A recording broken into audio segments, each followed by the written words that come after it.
안녕하세요. 오늘의 데일리 뉴스레터에 오신 것을 환영합니다. 1. 한국 기업의 탈중국에 동요하는 외국 기업들. 2. 미국 조만간 난리 날 것. 삼성. 3. 더 이상 핵기술 미국 승인 필요 없다. 한번 진실을 알아봅시다. 현대차 그룹은 2019년 51만 대였던 인도에서의 차 판매량은 지난해 81만 대까지 3년 새 59% 늘었지만 반면 같은 기간 중국 판매량은 91만 대에서 34만 대로 63% 줄었습니다. 여러 영향으로 지난해부터 대중국 수출은 흑자는커녕 수출 자체가 쪼그라들면서 한국 수출 전선에 문제가 많다, 위기다고 하고 있습니다. 우리 중소기업이나 삼성 같은 대기업들이 탈중국하고 있는 가운데 중국 시장을 잃으면 중국 의존도가 높은 한국 수출은 상대적으로 하락할 수밖에 없다고 했지만 그 이면에서는 의미 있는 변화가 일어나고 있습니다. 물론 지난해부터가 아닌 사드 배치 이후 한국 기업들 중 일부는 별다른 영향을 받지 않았지만 중국 정부의 표적으로 찍힌 한국 기업들의 상품의 매출은 수직으로 하락했습니다. 그런 영향을 받는 기업들이 점차 늘어나고 미국의 대중국 제재가 본격화되자 인구 대국 중국 시장을 포기하고 탈중국하는 한국 기업들이 증가하면서 지난해 신설 범인수는 베트남이 중국을 제치기 시작했습니다. 이런 가운데 우려와 달리 한국 기업들은 중국을 제외한 유럽, 동남아, 아시아, 미국, 러시아, 중동, 중남미와 아프리카에까지 손을 뻗치며 중국에 대한 수출 의존도를 빠르게 낮추고 있습니다. 2003년 이후 약 20년간 중국은 한국의 수출에서 절대적인 영향력을 행사해 오면서 우리나라 전체 수출에서 중국이 차지하는 비율은 매년 25% 내외로 2위 수출국인 미국보다 항상 2배가량 높았습니다. 하지만 올 들어서는 대중 수출 비율이 19.4%까지 떨어지면서 2004년 이후 19년 만에 20% 아래로 내려간 반면 대미 수출 비율은 17.9%까지 올라 격차가 크게 좁혀진 상황입니다. 최근 대중 수출 감소는 미중 갈등, 반도체 불황, 중국의 경기 부진과 내수와 정책 및 중국에서의 한국 상품 불매 등 주로 외부적인 요인에서 비롯됐는데 그에 대한 대체지로 미국에 대한 수출 증가가 우연히 이뤄진 것은 아닙니다. 대중 수출이 2018년 1,621억 달러, 약 214조 원에서 2022년 1,558억 달러로 뒷걸음질 하는 동안 대미 수출은 727달러억에서 1,098달러억로 51% 늘었습니다. 세계화되고 있는 한류의 영향력을 얻고 빠르게 미국과 유럽 등 다른 시장에서 기회를 찾은 기업들의 결단력과 순발력에 마케팅이 가능하게 만들었다는 평가를 듣고 있습니다. 중국 시장을 넘어 글로벌 시장에서 새로운 기회를 포착해 성공하고 있는 우리 기업들의 성과 중 몇 가지의 예를 대략 보면 현대차 기아는 2016년 중국 시장에 자동차 178만 대를 팔았지만 중국의 사드 보복이 시작된 2017년 이후 판매량이 급감해 2022년에는 34만 대로 수직 하락한 상태로 거의 5배 이상 줄어든 셈입니다. 웬만한 회사 같았으면 무너질 위기였지만 현대차는 중국에 투자할 비용을 인도, 인도네시아, 베트남과 미국 등지의 제3위 시장과 고급화 전략으로 마케팅을 펼치면서 세계 3위 생산국으로 올라섰습니다. K식품의 대표 격인 CJ도 한알령으로 중국 사업이 위기에 봉착하자 적극적인 마케팅을 하면서 CJ그룹의 미주 사업 매출은 2017년 1조 1,698억 원에서 2022년 무려 8조 2,854억 원으로 수직 상승했습니다. 전체 매출의 20%이던 중국 활동이 막히자 하이브 SMYG JYP 같은 회사들은 중국 대신 미국과 유럽 등 시장을 개척해 사상 최대 실직을 올리면서 중국에 대한 우려를 볼식시켰습니다. 세계 2위 경제 대국이 된 후 중국은 경제와 무역을 정치 외교직 지렛대 삼아 많은 나라를 상대로 횡포를 일삼았습니다. 중국은 한국이 사드 배치를 강행하자 사상 처음으로 한국을 지목해 본보기를 보여준다는 식으로 시장을 걸어 잠그면서 곧 이 때문에 한국 경제가 휘청일 것이고 따라서 한국을 더 쉽게 길들일 수 있다는 계산이 깔려 있는 것으로 국내외의 전문가는 보고 있습니다. 그렇지만 그런 일은 일어나지 않았고 한국 경제는 중국 시장 의존도를 낮추고도 다른 글로벌 지역으로 방향을 바뀌만 하면서 한국 기업의 생존 능력을 과시하고 있다는 평가를 받은 반면 중국은 실패한 목리로 비난을 받았습니다. 중국은 다국적 기업에 여전히 중요한 시장이지만 중국 시장에 대한 정서는 변하고 있다고 WSJ 평가합니다. 지난해 10월 발표한 주중국 미국 상공회의소 설문조사에 따르면 중국 시장이 전 세계 상위 3개 시장이라고 대답한 미국 회사의 비율은 45%였고 중국에서 향후 5년간 사업 전망에 대해 낙관적이라고 답한 비율은 55%였습니다. 분명한 것은 그 수치가 감소하는 추세인 것은 확실하다고 하면서 그 배경에는 2020년부터 부쩍 늘어난 한국 기업들의 탈중국 움직임을 주목해야 한다고 했습니다. 중국 시장의 매력이 줄면서 글로벌 기업들이 중국 사업의 진로를 고심하는 가운데 한국 기업들이 중국 흐름을 선도하고 있다고 블룸버그 통신은 지난해 6월 9일 진단했습니다. 중국은 더 이상 한국 기업에게 기회의 땅이 아니다. 고한 블룸버그는 이 같은 탈중국 움직임이 최근 수십 년간 한류, 화장품, 패션의 문화적 영향력에 힘입어 중국 시장에 크게 베딩해온 한국 기업들의 성장 전략에서 큰 변화, 시체인지가 있음을 의미한다고 평가했습니다. 미국의 대중 제재와 멀게는 2016년 한국의 사드 배치를 이유로 한 중국의 보복, 가깝게는 코로나 제로 정책에 따른 경기 부진과 공급망 훼손, 특히 정치적인 리스크에 휘둘리는 등으로 물악실성이 커진 중국에서 한국 기업들의 현지 사업 재정비와 탈출이 이어지고 있는 것을 분석했습니다. 생존력이 강하고 미래를 보는 직관력이 뛰어나다고 평가받는 한국 기업들의 중국 이탈이 글로벌 기업들의 주목을 받으면서 중국 엑소더스의 기폭제가 됐다면서 이는 중국이 건드려서는 안 되는 한국을 건드린 결과라고 블룸버그 통신은 지적했습니다. 중국에서 20년간 살면서 마케팅 및 온라인 플랫폼 사업을 해온 한 한국인 사업가는 블룸버그에 차이나 리스크는 예측할 수가 없다고 했습니다. 중국 공무원이 일주일에 3번씩 공장에 찾아와 온갖 특집을 잡으니 가동이 중단되기 일쑤다고 불만을 얘기했고 지난해 중국에서 국내로 공장을 옮긴 제조업체 A사 관계자는 중국에서 기업 경영을 하기가 갈수록 어렵다고 했습니다. 사드 사태가 터진 후 중국 환경당국이 배출가스를 수시로 점검하는 탓에 공장 가동이 자주 멈추고 있고 인건비는 2012년보다 60% 이상 급등하면서 2019년까지 연평균 3천억 원이던 매출액이 지난해 500억 원으로 급감했다는 리스크에 미국의 제재로 공급망 불안까지 겹쳐 중국 사업을 접을 수밖에 없었다고 토로했습니다. 한국 기업의 탈중국이 기폭제가 되는 모습을 보이자 중국은 뒤늦게 상황을 파악하면서 오죽 급했으면 연일 한국 기업들을 끌어들이기 위해 이전과 달리 투자 설명회를 한국에서 열며 당근을 제시하고 있지만 한국 기업들의 반응은 그저 그렇습니다. 전국경제인연합회의 2021년 12월 조사에서 국내 131개 기업 중 86%가 지난 10년간 중국 경제 상황이 악화됐다고 답한 데서도 이런 분위기는 확연하게 나타납니다. 조사 대상 기업들은 중국의 정치적 리스크를 가장 큰 우려 원인으로 꼽았고 외국 기업에 대한 차별 미중 무역 갈등 강화된 환경 규제 높은 생산 원가 등을 문제가 있는 요인으로 거론했습니다. 같은 기간 베트남은 3위 290억 달러에서 지난해 산업연구원 조사에서 현지 기업들이 중국 철수를 고려하는 이유로 생산 비용 상승 38%, 경쟁 심화 22%, 미중 갈등 16% 때문으로 조사됐습니다.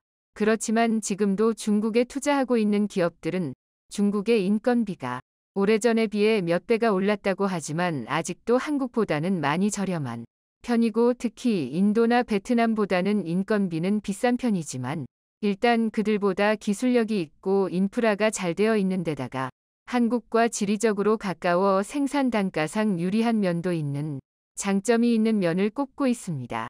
그런 면에서 중국에서 기업하고 싶다는 기업인들이 아직 적지 않지만 실제 중국에서의 현실을 접하고는 중국 정부나 중국인의 목리에 견디지 못하고 떠나는 한국 기업이 많다고 코트라나 중국 한인상공회 관계자는 말합니다. 그런 중국의 탈중국의 영향을 받아 위기론까지 나왔지만 일본의 경제 보복을 어렵지 않게 넘겼듯이 탈중국은 중국이 당황할 만하지 않습니까? 한국에 대한 일본의 경제 보복대 관련된 일본 기업들이 인터뷰에서 세계 1, 2위 기업을 건드리면 어떻게 하는가?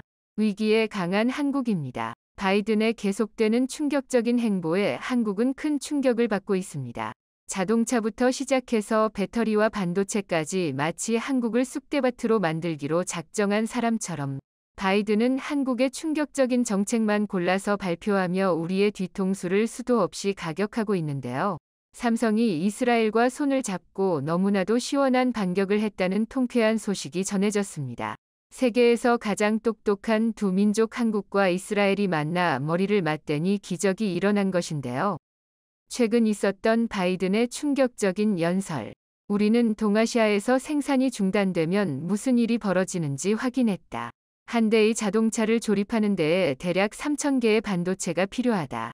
반도체 공급망에 문제가 생기면 자동차 가격은 오를 수밖에 없고 이는 인플레이션을 이어진다. 이로 인한 대가는 엄청났다. 그러나 이제 기업들이 미국에 투자하고 있다.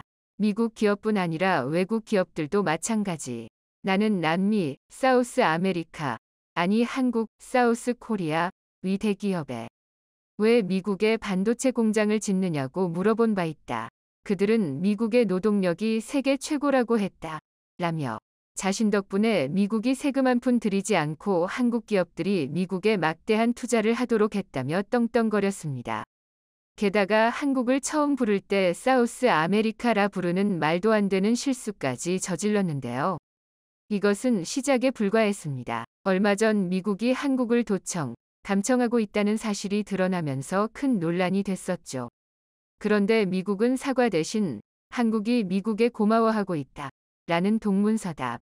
말도 안 되는 충격적인 발언을 했습니다. 감청을 해줘서 고마워할 나라는 전 세계 어느 곳도 없을 겁니다. 바이든은 심지어 이제는 한국이 세계 1, 2위를 하고 있는 메모리 반도체마저 미국에서 만들라고 삼성과 SK를 압박하기 시작했습니다. 디램 등 메모리 반도체 산업은 지금까지 미국 정부의 관심권 밖에 있었습니다. 팹리스, 반도체 설계, 파운드리, 반도체 수탁 생산와 비교해 투자 대비 효율이 낮다고 판단했기 때문입니다.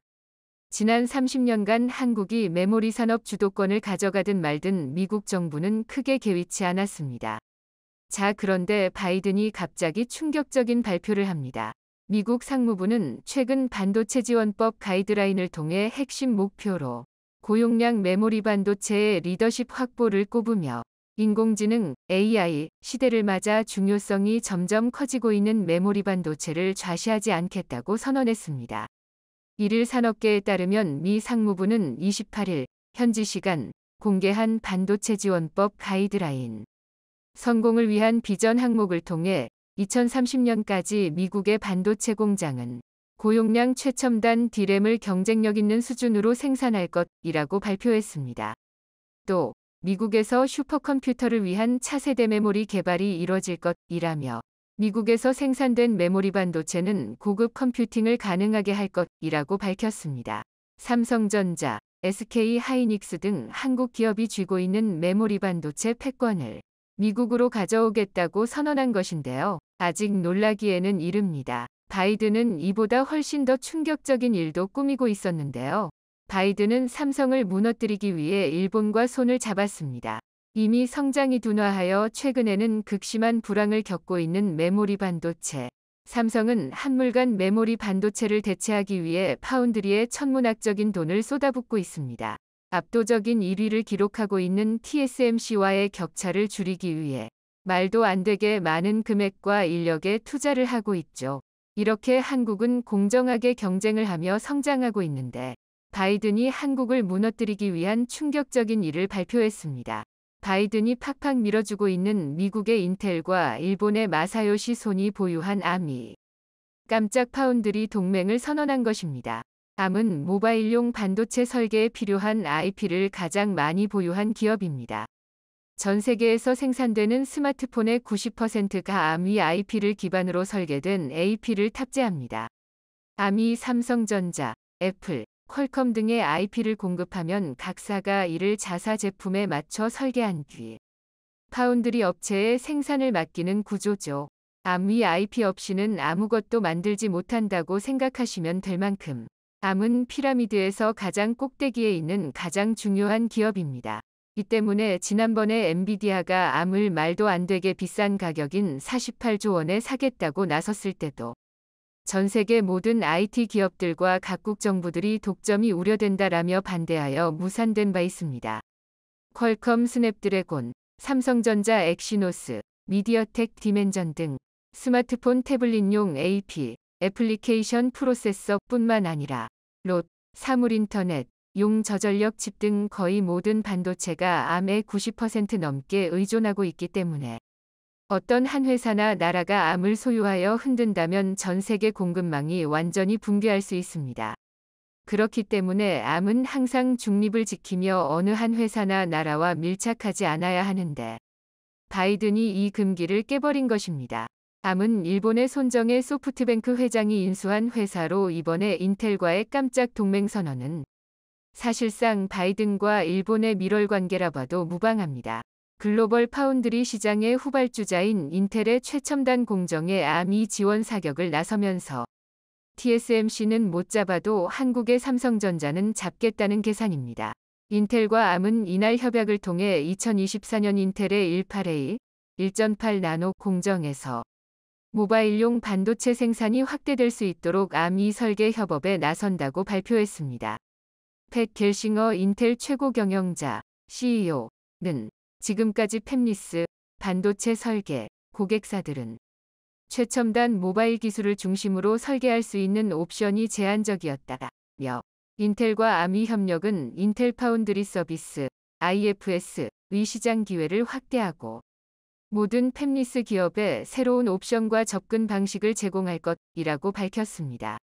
양사는 우선적으로 모바일 칩 설계에 중점을 두고 있지만 향후 자동차와 사물인터넷, IoT, 데이터 센터, 항공우주산업 및 정부 부문으로도 협력을 넓힐 가능성을 열어뒀습니다. 업계에서는 Arm이 사실상 2024년부터 파운드리 시장 본선 진출을 준비하고 있는 인텔에 힘을 실어준 것으로 보고 있습니다. 인텔은 사실상 TSMC나 삼성전자를 따라오는 것이 완전히 불가능했습니다. 삼성전자와 TSMC가 3나노를 완성시킨 이 시점에 인텔은 기껏해야 7나노도 제대로 할 수 있을까 말까한 수준이라 경쟁 자체가 안 됐죠. 그런데 이렇게 미국과 일본의 밀월 관계를 동해 Arm이라는 치트키까지 써서 이제는 삼성전자를 완전히 무너뜨리려 하고 있는 것입니다. 자, 그런데 이대로 당하고만 있을 삼성이 아니었습니다. 이미 추가 투자를 미국이 아닌 중국이나 다른 지역으로 옮겨버린 것은 물론이고 세계에서 가장 똑똑한 민족 이스라엘과 엄청난 일을 꾸미고 있었습니다. 삼성이 더 이상 미국이 필요 없을 정도로 너무나도 강력한 것이 세상에 공개된 것인데요. 삼성이 미국에 올인하려던 투자를 회수하여 이스라엘에 쏟아붓기로 했습니다. 이스라엘은 글로벌 스타트업의 천국으로 불립니다. 국가적 차원에서 스타트업 하이테크 산업을 성장 동력으로 육성해 온 덕에 이스라엘 스타트업은 나스닥에 미국, 중국 다음으로 많이 상장돼 있습니다. 이스라엘의 반도체 기술력도 세계 최강입니다. 한국과 이스라엘은 아주 특별한 관계입니다. 이스라엘은 한국과 아시아 국가 최초로 FTA를 체결하며 한국이 이스라엘에 얼마나 특별한 존재인지를 강조했는데요. 머리가 좋은 민족답게 가장 강점인 분야도 빅데이터, 정보통신 기술, 생명공학 기술 등 비슷합니다. 이에 한국과 이스라엘은 4차 산업혁명을 두 나라가 주도할 수 있도록 이스라엘은 한국 기업에 파격적인 혜택을, 한국도 이스라엘 기업에만 엄청난 특혜를 주기로 했습니다. 관세를 없애는 것은 물론이고 두 나라 기업들이 협력하여 새로운 기술을 개발할 경우 세계를 지배할 수 있도록 모든 네트워크를 총동원하겠다는 것입니다. 삼성이 투자한 이스라엘 반도체 기업 중 윌롯이라는 곳은 우리의 상상을 초월하는 기술을 개발했습니다. 윌롯은 사물 인터넷, IoT, 애플리케이션에 적용할 수 있는 배터리 없는 블루투스 기술을 위한 소형 반도체 칩을 개발했습니다. 스티커 크기의 센서를 작동하기 위해 주변의 방사선 등을 전력원으로 사용해 배터리 등 부품이 필요 없고 거의 무한에 가까운 수명을 확보할 수 있는 놀라운 기술인데요. 와이파이나 블루투스 스마트폰 전파 등 주위에 넘치는 전자파를 이용하여 배터리 없이 작동하도록 하는 꿈의 기술을 실현시킨 것입니다. 윌롯 블루투스 센서 태그는 전자파에 의한 발전을 이용하며 종이와 플라스틱에 인쇄된 안테나를 곁들여 사용합니다. 배터리를 내장할 필요가 없어 안테나를 포함해도 우표 크기에 불과하죠. 최근 세계 최고 권위 학술지인 네이처 포토닉스의 한 연구 결과가 게재돼 세계 과학계가 발칵 뒤집혔습니다. 그 주인공은 한국 서울대의 연구팀이었는데요. 이 실험의 성공으로 인해 이제까지 알려진 것을 훨씬 뛰어넘는 고효율 에너지원을 발견해낸 것에 대해 크게 주목받고 있으며 민간 분야뿐만 아니라 군사 분야에서도 폭넓게 사용될 수 있어 눈길을 끌고 있습니다. 양자역학계에 새로운 바람을 불러일으킨다는 평가를 받고 있는 이 연구 결과에 대해 함께 알아보시겠습니다. 지난 22일 네이처 포토닉스에는 서울대 물리천문학부의 안경원 교수가 이끄는 연구팀이 발표한 빛으로 동작하는 초방사 양자 엔진에 대한 내용이 실렸습니다. 이번 연구 결과로 인해 지금까지 이론 수준의 아이디어에 그쳤던 양자 엔진에 대한 연구가 세계 최초로 실제 구현되면서 사실상 이론 단계에 그쳐있던 양자역학을 이용한 기술이 실제로 가능할 것이라는 기대가 커지고 있습니다. 초방사, 양자역학 등 생소한 단어들이 등장하는 이 연구 결과가 어떤 일에 쓰이길래 화제가 된 것인지 자세히 알아보겠습니다. 먼저 이번 연구의 핵심적인 단어는 양자역학입니다. 최근 많은 분야에서 언급되고 있는 양자역학이란 원자, 분자 등 미시적인 물질 세계를 설명하는 현대 물리학의 기본 이론 중 하나인데요. 양자학의 권위자로 알려진 물리학자 파인만은 양자역학을 전부 이해했다고 생각한 것은 양자역학을 제대로 알지 못하는 것이다 라는 말을 하기도 했는데요. 이 정도로 양자역학은 너무나도 어려운 영역이기에 기본적인 내용만 설명하기에 또 엄청난 시간이 필요하기에 여기서 설명할 수는 없습니다. 하지만 아주 간단히 말하자면 보이지도 않는 너무나도 작은 영역인 양자의 세계는 눈으로 보는 순간 바뀌어버리는 현실의 전통적인 물리법칙이 통하지 않는 세계입니다. 존재하지만 존재하지 않을 수도 있다는 말장난과도 같은 세계인 것이죠. 양자역학을 설명하는 방법으로 과학지들은 그 유명한 슈로딩거의 고양이를 이용하기도 할 정도로 이해하기 어려운 부분입니다. 지금 들어도 좀처럼 이해하기 쉽지 않은 내용인데 막스 보른이 최초로 양자역학의 이야기를 꺼낸 20세기 초반의 과학계에서는 그야말로 허무맹랑한 소리였습니다. 이에 지금까지도 최고의 과학자 중 한 명으로 평가받는 아인슈타인은 아무도 달을 보지 않으면 달이 존재하지 않는 것인가? 신은 주사위 놀이를 하지 않는다. 라는 말 등을 통해 양자역학은 절대 일어날 수 없는 일이라고까지 말했습니다. 하지만 현대 기술의 발전으로 인해 과학자들은 양자의 세계가 실제로 존재한다는 것을 알아냈고 이는 엄청난 기술 발전으로 이어지게 됩니다. 특히 스마트폰, 컴퓨터 등에 있어서 양자역학은 빼먹을 수 없는 요소일 정도로 삶에 밀접한 연관을 가지게 된 것입니다. 이번 안경원 교수 연구팀의 초방사 양자 엔진은 이 양자역학의 원리를 이용해 기존의 열역학으로 이루어지던 엔진을 양자역학의 영역으로 가져온 것입니다. 초방사란 원자들의 밀도가 높을 때 서로 충돌하면서 빛을 평소보다 강하게 방출하는 현상을 의미하는데요. 이때 나오는 빛의 압력으로 작동하는 원리를 가지고 있는 것이 초방사 양자 엔진입니다. 하지만 엔진의 작동을 위해서는 일어나는 초방사 현상을 자유자재로 켜고 끄는 방법이 있어야 했는데 지금까지는 이론으로만 가능하지 실제로 불가능하다고 생각하는 영역이었던 것입니다. 하지만 서울대 연구팀은 초방사의 제어가 가능하다고 생각했고 이에 실험을 강행했는데요. 연구팀은 원자들을 초방사를 일으킬 수 있는 양자 중첩 상태로 만들고 레이저를 통해 원자들을 제어하면서 빛이 방출되는 현상을 빠르게 켜고 끌 수 있는 장치를 만들었습니다. 이 방법을 통해 연구팀은 원자가 가열, 팽창, 냉각 등에 따라 동작하는 것을 관측했고, 팽창할 때 엔진의 온도가 15만 도까지 올라가고 엔진 효율이 98%에 달해 굉장한 효율을 가지고 있다는 것을 입증했습니다. 게다가 연구진들은 양자 엔진의 경우 고전 열역학 법칙을 따르는 것이 아니기 때문에 이론적으로는 고전 열역학 법칙에 따른 엔진의 최대 효율인 카르낫 효율을 넘어설 수 있다고 설명했습니다. 이번 연구를 이끈 안경원 교수는 초방사 현상을 제어하는 기술 개발을 통해 원자물리 및 양자 정보 처리 등의 분야에 기여했을 뿐 아니라 엔진의 효율을 획기적으로 높일 수 있는 길을 제시했다며 연구 결과의 의의가 크다는 것을 강조했습니다. 초방사 양자 엔진은 열역학의 법칙을 넘어서기에 엄청난 효율의 엔진을 만들 수 있게 되는데요. 조금 더 개발을 거치고 안정화되면 물리 엔진을 양자 엔진으로 대체하게 되면서 그야말로 엄청난 효율을 발휘할 것으로 예상됩니다. 거기다 이전까지 위험성에도 불구하고 효율 면에서 우수에 사용했던 원자력 추진을 양자 엔진으로 대체하게 된다면 안전성 면에서도 나아질 것으로 기대되고 있습니다. 현재 세계 최고 수준으로 알려진 제너럴 포드급 항공모함은 핵 추진을 이용한 것으로 알려져 있는데요. 원자력의 위험성에도 그만한 에너지 효율을 내는 방식이 없기에 엄청난 에너지를 필요로 하는 항공모함의 경우 핵 추진을 이용하는 것입니다. 항공모함에는 여러 대의 전투기가 실리기에 그에 맞는 활주로 역시 당연히 필요한데요.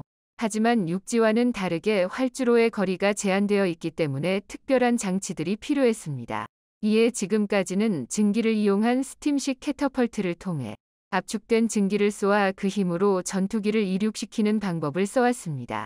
문제는 시스템이 복잡하고 덩치가 커 인력이 많이 필요하다는 단점이 있었는데요. 이에 최근 포드급 항공모함에는 EMALS라고 하는 전자식 캐터펄트가 사용되고 있습니다. 기체의 부담도 덜 간다는 장점 덕에 최근 각광받고 있는 기술인데요. 아직까지는 안정화가 되지 않은 모습을 보여주기에 만약 양자 엔진이 이 기술을 대체할 수 있다면 굉장한 성과가 될 것으로 예측되고 있습니다. 현재 한국 역시 항공모함을 만들고 있습니다. 항공모함을 만드는 데에는 어마어마한 돈과 기술력이 들어가는데요. 항공모함이 완성되어서도 문제입니다. 상상을 초월하는 운영비가 들어가기에 쉽게 만들지 못하는 것입니다. 하지만 양자 엔진이 상용화되면 안전성은 물론이고 비용적인 측면에서도 많은 이득이 될 것이 분명합니다. 항공모함을 운용하는 데 훨씬 부담이 덜 간다는 것이죠. 이에 SF 영화에서나 나올 법한 빛으로 움직이는 항공모함. 우주선도 더 이상 꿈만은 아니라는 것입니다. 안경원 교수 연구팀은 2017년에 초방사 현상을 구현했을 정도로 이 분야에 있어서는 굉장한 실력을 가지고 있는 것으로 알려져 왔습니다. 작년 초에는 초방사의 반대 개념인 초흡수 현상을 세계 최초로 구현하기도 했습니다. 초흡수 현상은 초빙사 상태의 원자들을 제어하면 시간이 역행하는 것처럼 변해 빛을 방출하는 초방사 때와는 반대로 빛을 빠르게 흡수할 수 있다는 개념을 이용하는 것인데요. 쉽게 말해 타임머신처럼 시간을 역행해버린다는 것입니다. 그리고 연구팀은 이 초흡수 현상을 이용하면 빛이 일반적 경우보다 10배 이상 빠르게 흡수된다는 것을 발견했습니다. 이 초흡수 현상을 응용하면 배터리에도 적용할 수 있는데요. 분자들이 많아지면 서로 겹치면서 에너지를 빠르게 흡수하기 때문에 배터리가 커지면 충전이 더 빨라진다는 것입니다. 이 이론은 이전까지만 해도 이론적으로만 가능하지 실제 할 수 없다는 의견이 많았는데요. 연구 결과로 충전 속도가 실제로 차이가 있다는 것이 밝혀졌고, 이 기술이 발전하면 넘치는 에너지 수요에 대한 해결책이 될 것이라는 전망이 나오고 있습니다. 실제로 독일 메르세데스 벤츠사는 차세대 전기차 배터리 개발을 위해 미국 양자 컴퓨터 업체 사이컨턴과 손을 잡았으며 현대자동차 역시 미국 양자 컴퓨터 업체 아이온큐와 배터리 개발을 위해 손을 잡은 것으로 밝혀졌습니다. 이처럼 양자역학을 이용한 기술은 종합적으로 모든 분야에서 이루어지고 있는데요. 양자를 이용한 연구는 이미 방산업계 쪽에서도 활발하게 이루어지고 있었습니다. 미니 군비 확장 경쟁이라고 불릴 정도로 양자 레이더는 세계적으로 개발에 힘쓰고 있는 군사 기술입니다. 고전적인 전자기파를 사용하는 기존의 레이더와 달리 양자 상태를 이용함으로써 스텔스 기능이 있는 전투기까지 탐지 가능할 것으로 기대되는 미래 신기술입니다. 양자 레이더의 개념은 2008년 MIT 양자공학자 세스 로이드가 제안한 양자 조명에서 탄생했습니다. 양자 조명이란 양자학적으로 서로 간섭을 일으키는 두 개의 빗줄기를 양자 조명을 통해 탐지기와 표적에 서로 다른 빗줄기를 보내 기존 레이더에 잡히지 않는 표적의 움직임을 추적할 수 있다는 내용입니다. 2015년 이 이론이 실제로 가능하다는 것이 시연되면서 박차를 가하게 되는데요. 하지만 양자 레이더는 아직 치명적인 단점이 존재합니다. 애초에 스텔스의 경우 무기를 완전히 숨긴다는 개념이 아니라 레이더상에서 실제보다 훨씬 작게 나타내 적에게 착오를 일으키게 하는 것인데요. 문제는 양자 레이더에 잡히는 신호 역시 너무 작다는 것입니다. 거기다 탐지 범위도 너무 작기 때문에 연구자들은 언젠가 스텔스기를 탐지할 수 있겠지만 당장에는 불가능한 기술이고 너무 오래 걸리는 일이 될 것이라며 고민에 빠진 모습을 보이기도 했습니다. 하지만 최근 한국이 양자 레이더의 핵심 기술을 개발하면서 다시 한번 박차를 가하기 시작했습니다. 국방과학연구소는 최근 양자역학적 원리를 이용한 광파와 마이크로 간의 주파수를 양방향으로 변환하는 자성체 기반의 양자 주파수 변환 기술을 순수 국내 기술력으로 개발했다고 발표했습니다. 갖출 수 있도록 만들어주는 핵심적인 역할을 하는 것으로 알려졌습니다.